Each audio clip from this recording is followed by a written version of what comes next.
You know, at the end of the day, we messed up. Deputies messed up. A Pinellas County woman was arrested, charged, and convicted for a crime she never committed. Now, a local sheriff admits deputies made a mistake.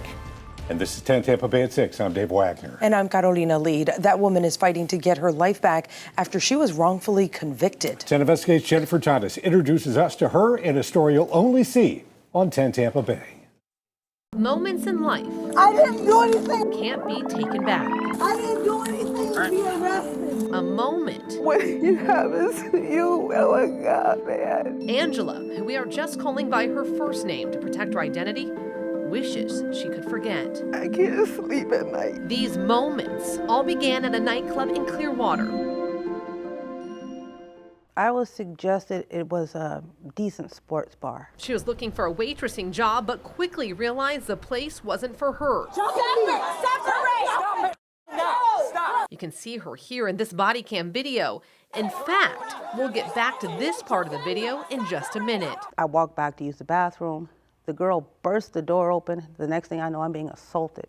I walk out of the bathroom and I notice that there was a commotion going on. She says she wanted to leave after fighting with the girl who she says hit her with the door. She had blood on her shirt, so she changed clothes. And while she was looking for deputies in hopes she could press charges against the only person she said she fought with that night, moments later, this. Stop resisting. I'm not going to stop. She assaulted me. She assaulted me. Next thing I know, I'm being dogpiled by 8 deputies. I'm asking for help. I'm not understanding why I'm being arrested. Oh, you assaulted a cop. I'm like, I didn't touch anybody. I hear somebody scream, tase her, and I peed myself. I was arrested for something I did not do. Still, she was booked and charged with battery on a law enforcement officer. Moments after paying bail, she ran into the officer outside of the jail who claimed Angela had hit her. I don't know how I ended up in cuffs and she didn't. She assaulted me. Okay, well, you punched me in the face. That's how. I did not punch you. Is it on your body cam? Continuing to claim her innocence. I told them over and over again I never touched her. I don't know why she would say that. I never touched her. The sergeant stuck to her story. At the time of the arrest, did you have any doubt in your mind that the person who struck you is the same person you identified in court as the defendant? No. Taking it to the stand where a jury convicted Angela. When you hear the words guilty. It was a kick in the chest. A moment where Angela knew she had to fight back. Something in my spirit told me to go file a complaint that night after court. She filed what she thought was an IA complaint against the 2 deputies she believed lied about her case. I showed them the police report and said, look, she lied. A lieutenant got a hold of me and I went in and I talked to him.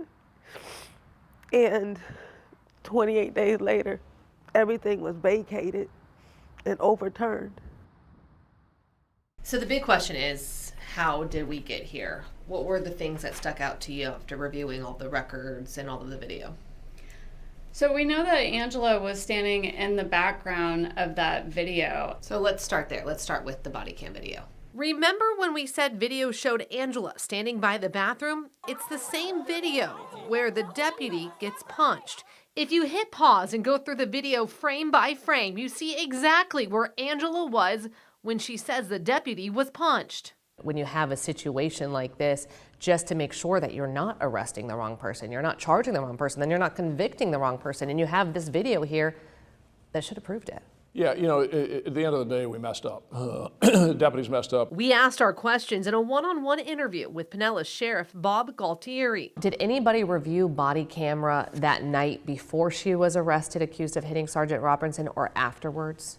My understanding is no, not that night. I mean, again, this is a big bar fight. She was arrested, but that night, I'm not aware of anybody that reviewed any body camera, but I wouldn't expect they would either. There's no question that she's the one that struck me in the face. Going forward, how do you make sure that this doesn't happen again? Do you guys review policies so that the wrong person isn't arrested, charged, convicted? Well, I don't think there's anything wrong with our policies. I think the policies are fine. I think this was just an unfortunate, as they say, a series of issues, a series of calamities, that things just didn't go the right way. Thankfully, I can't think ever of a situation where something has happened like this. When we asked for what you might think of as an internal affairs investigation, that's what Angela thought she was getting.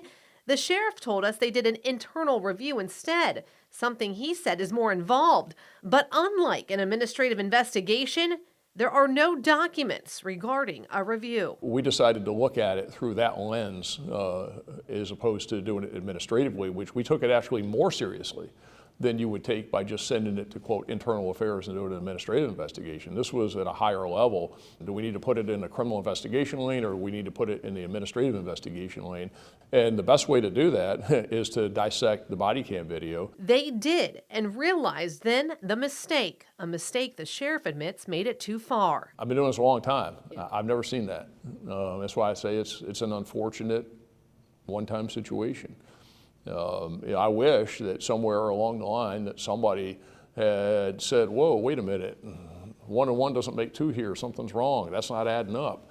We own it and we're willing to make it right. And not every time somebody makes a mistake does somebody need to be disciplined for it. There's nothing else to do in this other than to tell everybody and remind everybody is take a breath, slow down, let's try and be careful and more careful, and let's make sure that something like this doesn't happen again. She made a mistake. A mistake. I would have never struck you. Angela says. Just disrupted it in such a horrible way.